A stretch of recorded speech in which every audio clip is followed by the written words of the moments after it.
लाहौर में अलग जुर्माने और कराची के अलग जुर्माने हैं। कराची के साथ इम्तियाजी सलूक किया जा रहा है।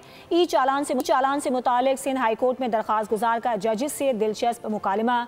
जजेस की जानिब से जवाब मिला कि आप कराची का मवाजना किसी और शहर से ना करें।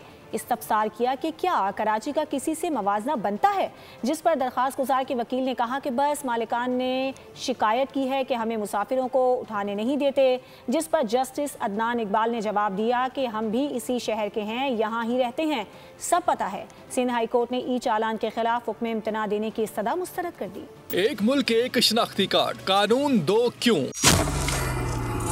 लाहौर में ट्रैफिक कवानीन अलग, कराची के बहुत ही अलग। जिस चालान का जुर्माना लाहौर में 200 रुपए लिया जा रहा है, मेरे कराची में ट्रैफिक वाले 5000 क्यों वसूल कर रहे हैं। कराची वालों ने सिंध हाई कोर्ट में अर्जी लगा दी। हुकूमत Sindh, chief secretary, IG Sindh, DIG, traffic police, NADRA, excise को फरीक बनाया गया और सवालात उठाए गए। शहर भर में सहूलत कोई नहीं है, इंफ्रास्ट्रक्चर भी तबाह है, सड़कें तबाह बर्बाद है। फिर शहरियों पर भारी जुर्माने आयद करने का मकसद क्या है। आईन पाकिस्तान के तहत तमाम पाकिस्तानी शहरियों के मसावी सलूक हैं और इम्तियाजी सलूक नहीं रखा जा सकता। मसावी सलूक अगर नहीं रखते हैं तो आईन पाकिस्तान की खिलाफ वर्जी है। आपने अमेंडमेंट सिंध असेंबली से ये कराई है कि ई चालान जो है कराची के शहरियों के ऊपर, लेकिन वहाँ कहीं ये नहीं लिखा कि ई चालान के अंदर किसी भी वायलेशन के कितने रेट्स होंगे। रेट्स इन्होंने अपनी तरफ से जो है ना अपनी ख्वाहिश की बुनियाद पर लगाए, जो कि गैर इंसाफ पर मबनी है। सवाल उठाया, चालान की आड़ में शनाख्ती कार्ड ब्लॉक करने की धमकियां देना बुनियादी हकूक की खिलाफ वर्जी है। एक ही मुल्क में दो कानून कैसे काबिल कबूल हो सकते हैं। ट्रैफिक इंतजामात और शहरी सहूलियात की हालत नाकाबिले बयां है।